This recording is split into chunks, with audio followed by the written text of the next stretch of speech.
Hey, what's up? It's Samsa, and as you all know, because you're subscribed to this channel, this is just a little vlog channel. So the things that I'm posting here are maybe drafts or just low pressure kind of content. But what I have had is a lot of people have been messaging me, asking me questions about rhymes and rhyming and how to construct rhymes. And I think there's one thing that I think I can pass along to anyone asking questions like that. By the way, if you're not interested in this kind of theory, then you might want to dip out right now because the rest of the video will not be interesting.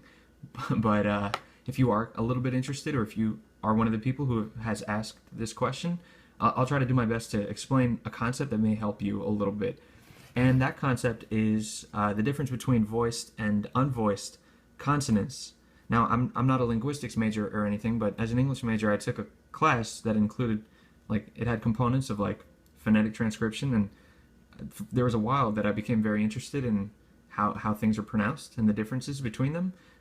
So one of the things that I took away from that class, was mainly that there are relationships that exist between both consonants and vowels that, like, the average rapper or writer maybe isn't cognizant about. And once you understand those relationships, you can really start putting together.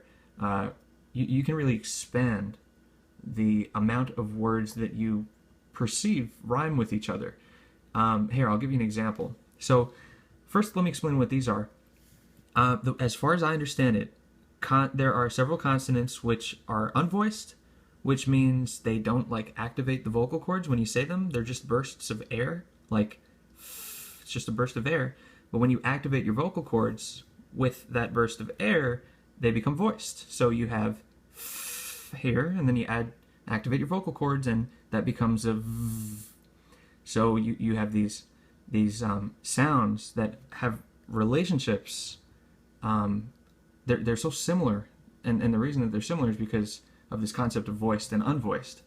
And what I notice, and what you probably notice now too, is that voiced and unvoiced pairs are easily rhymable. And when you rhyme words that are paired in this binary, I guess, they are perceived as stronger rhymes. Sometimes they're probably even perceived as perfect rhymes if you sort of pronounce them in a gray area. Here, I'll give you an example. Like the word love, that's clearly a V that you're working with, a voiced consonant, the V. Now, you could rhyme love with above or dove or glove, things that possess that voiced consonant. Or, if you understand the way that pairs work, you could start rhyming it with things that have the same vowel sound and stress, but use an F instead, like the word of. Now, strangely, well, in fact, this is really a false example of this pair, because when you pronounce of, it's literally the V sound. But it's one good way for you to understand that perhaps the pairing is what makes it almost a perfect rhyme. Here, I'll give you more examples. So we understand that F and V are paired, right? So are K and G. So let's say you have a word sick. Now, you might understand that it ends with that K sound, that K sound. But had you not known the relationship between the voiced component or voiced part, the voiced sound of K, you maybe not have been able to bridge the gap that anything that with the same vowel sound that ends in a G also is a pretty close rhyme. So sick and dig, like when you're digging a grave, they're close enough for me to consider them a perfect rhyme. See, it's really different. Rap is so different because it's unlike the written word. In school, when you're analyzing rhyme and you're being taught about rhyme, for the most part, although not always because Shakespeare was oral, for the most part, you're witnessing them on paper, written. So of course, with anything, it's an I rhyme, right? You're looking at it. Of course, your teachers are going to say, no, sick and dig do not rhyme. But when you're working with rap, you control the way that your word sounds. So if you voice something in this unvoiced to voiced middle ground, then you could easily make it a perfect rhyme. Sick could rhyme with dig perfectly. Just pronounce the K a little bit like a G. Sick. It sounds like sick to you because we don't have any other context. So sick and dig could rhyme. Sock and clog could rhyme. You know, clog the toilet, sock, like those two words could rhyme depending on the way that you say them. Here's another one. P and B. So look, the next time you have a word that ends with a P and you're looking for a rhyme for it, understand that you're not just limited to other words that end in P. You could look for one with a B. So let's think of one. Cop, C-O-P, cop. See, that's a perfect one because you could literally just go with cob, and you get the strong consonant sound retained in the beginning. Cop and cob. Let's think of another one. Rip, like a ripped paper. Rip and rib. If you make that ending consonant super plosive, there's almost no way for anyone to decipher which one you said, and they'll understand it based on the context. So yeah, hopefully that one makes sense.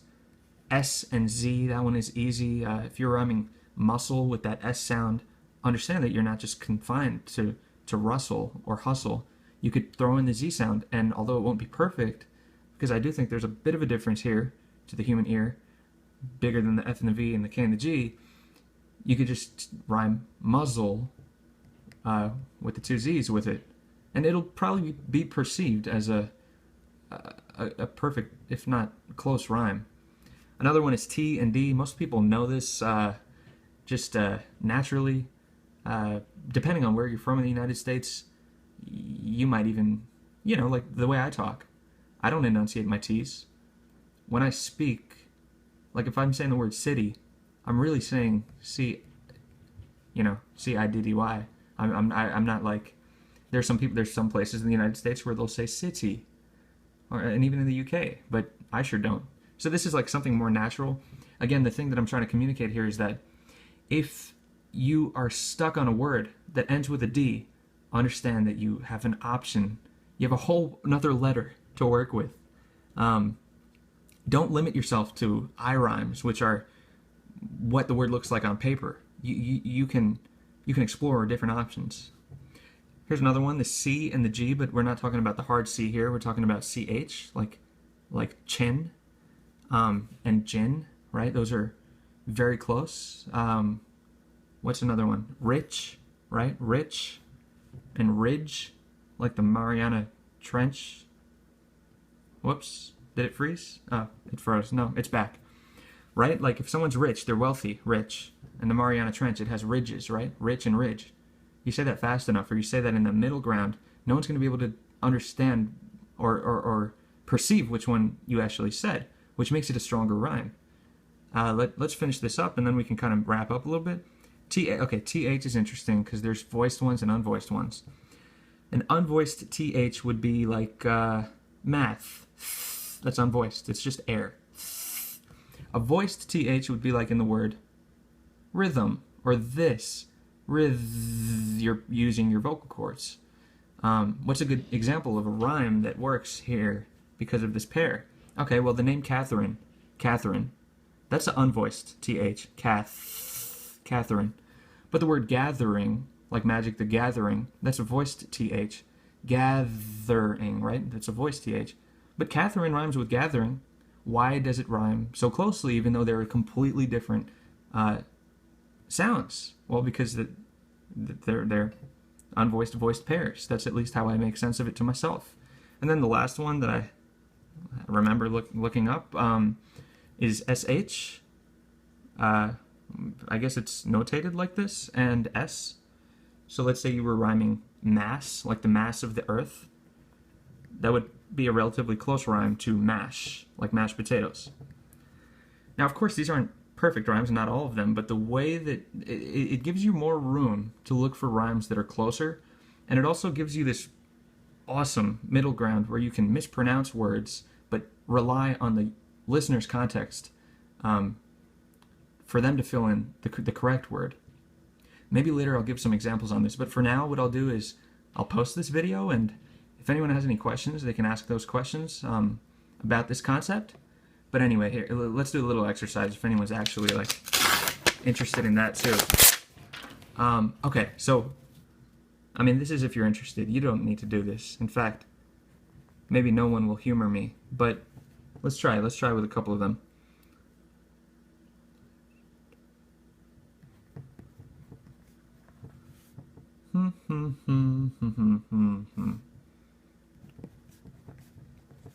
Alright, if you ask any human being to rhyme these words, they'll give you a couple of perfect rhymes. Simple perfect rhymes, right? They'll give you hog, like a boar. They'll give you log, like a piece of timber. Here they'll give you wife and knife, of course. Here they'll give you a moat, like at the outside of a castle. Or a coat, what you wear when it's cold. But, right, that's because these are relatively easy words. Now, just the exercise would be, can you think of either the voiced or unvoiced counterpart to these? Recall that for G, it's the hard K, for F, it's the V, and for T, it's the D. So one example of answers would be, instead of doc, the counterpart rhyme would be doc. But because those are similar enough, it works. Life, right? Live.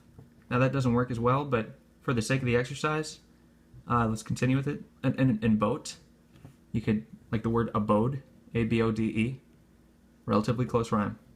Anyway, this is an important tool to have because if you're stuck on a word that is perfect for a line with a consonant sound that you just can't find a rhyme with, sometimes it is better to make the compromise of going with a voiced or unvoiced counterpart than getting rid of the word altogether and compromising your punchline or your wordplay, or maybe it's just the perfect word.